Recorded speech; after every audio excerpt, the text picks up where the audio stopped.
Hey all, it's me again, the Rock Doctor, coming at you live with yet another installment of Guitar Hack of the Week. And again, I am pretty much the king of getting the most mileage out of some simple ideas. And so today, there's another one for you. I got a little basic lick, a 2-bar phrase in E minor, that in this case starts out on the low E string. And I'm going to show you how to play the lick in 4 different places. The first time the lick's going to start out with the first note being on the E string. The second time through it's going to be on the A string. Then I'm going to move it to the D string and finally to the G string. And I'll tab it all out for you. And then after that I'm going to do it again, and I'm going to make the chord, or the lick itself, resolve to the chords that are playing underneath a little more specifically. I'll talk about it. Alright, without further ado though, here is the lick along with my backing track. Oh, this is my backing track at E number 1 again. I'll include the link in the description of this video along with the tab stuff too. So yeah, there you go.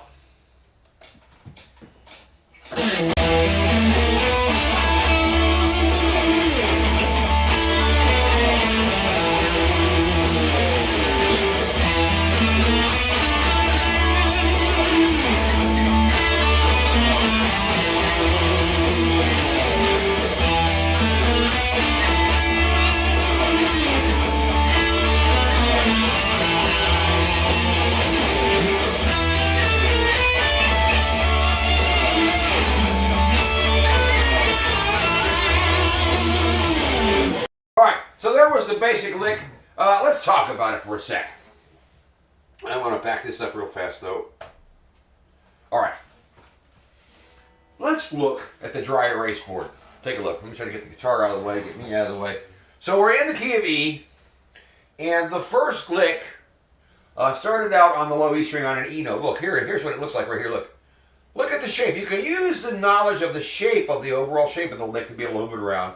And also your knowledge of where the root note is. In this case, the root note, the first note of the lick was E, 12th fret. So it looks like this. If you play that lick on the low E string, here's what it looks like. See it? It's kind of the pentatonic shape straight through, isn't it? Yeah. Okay. So let me play that. Look at this, 12th fret.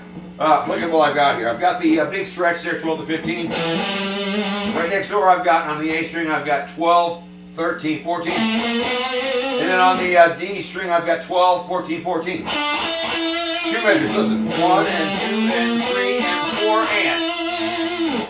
Now here's the descending version of the same lick. 1 and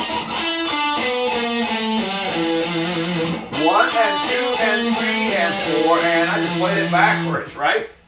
So on the D string, that was 14, 12. On the A string, it was 14, 13, 12. On the low E, it was 15, 12, 12. 1 and 2 and 3 and 4 and 1, 2, 3, 4. So basically, we're going to be doing this on 4 different sets of strings. So now let's look at what it looks like on the A string. So I find the E note on the A string, which turns out to be the 7th position. I didn't label it here, but look, there's the shape, the look. It looks the same as this one. Fingering-wise, fret-wise, the relationship is the same. So let me play that one for you. This time I won't talk you through all the stuff. You should get it from the first one, I hope. Alright, so now I'm in the 7th position on the E note on the A string at 7, but the rest of it, descending. You should be able to find these things easily. It's a good way to prevent yourself from getting lost. Yeah, and learning the fingerboard without really having to study a lot of crazy stuff. You know, you don't have to really worry about all 5 of those pentatonic shapes if you just learn how to find the lick. I'm not saying you shouldn't do that, but you can use your knowledge of the guitar where your notes are to be able to play this lick everywhere. Okay, let's keep going. You can play that lick on the with the E note on the D string. So look at this. Take a look at it first. It starts out looking the same. Look at that. That would be the 2nd fret on the D string, I believe. Look at that. So that's the same as the normal pentatonic. The rest of the next string is the same relationship, 2, 2, 3, 4. But look, because of the tuning here, I got to play 3 and 5 to finish it up. Here it is. Look, let me do it. So now I'm on the D string. I'm finding an E note. And I'm going by shape.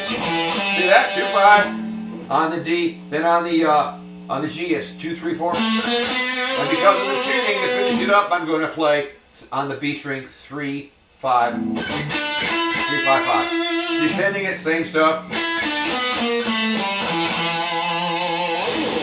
All right, we've got one more. We could play that entire lick also with the root note or the E note on the G string. Take a look. But this time, look, the first little bit, there's our E note. That'll be the, what is that?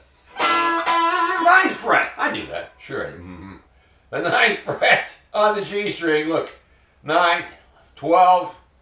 But then because of the tuning of the guitar, the other notes are going to be on 10, 11, 12 here on the B and 10, 12 on the E. Let me play it for ya.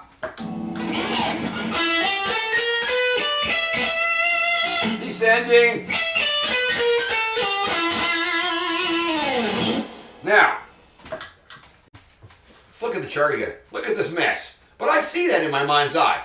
Where all the red dots are E's, look. So there it is in the open position. In the 12th position, look, it's right here, see it? On the A string, find the E note. Look, there it is. It's exactly the same. See it? See how I think? I think about the shapes. On the D string, look, here's the E note. Look. The overall shape is the same until we get here. You can also do it an octave up. See it? D string still. See? So you can visualize this shit. We can do the whole lick in one more place. Over here where the E note is on the G string. Look. But it does change a little bit fingering wise because of the tuning. Take a look, see? And again, I put them over here separately where you can see them without all this clutter. But yeah, I have that in my mind's eye when I'm playing. If I want it, wherever I'm at, I know where I can go. Now, we've got to do one more thing.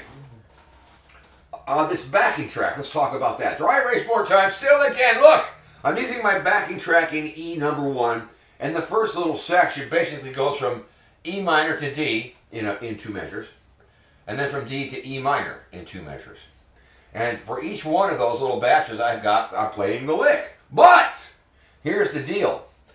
The first time through when I play that lick, and I'll demonstrate it here in a sec, I'm going to end the lick on a D note because it sounds better. So I'm going to make sure that the last note of the lick is a D for the first little move from E minor to D. The second time through it reverses and it's D to E minor, and I'm going to make sure the lick ends on an E note. So let me just do that without the backing track first. And then I'll play it everywhere and doing that. But here's what I mean. Let me take the 12th fret lick. And here it is in its normal form. Oh shit, let me do it again.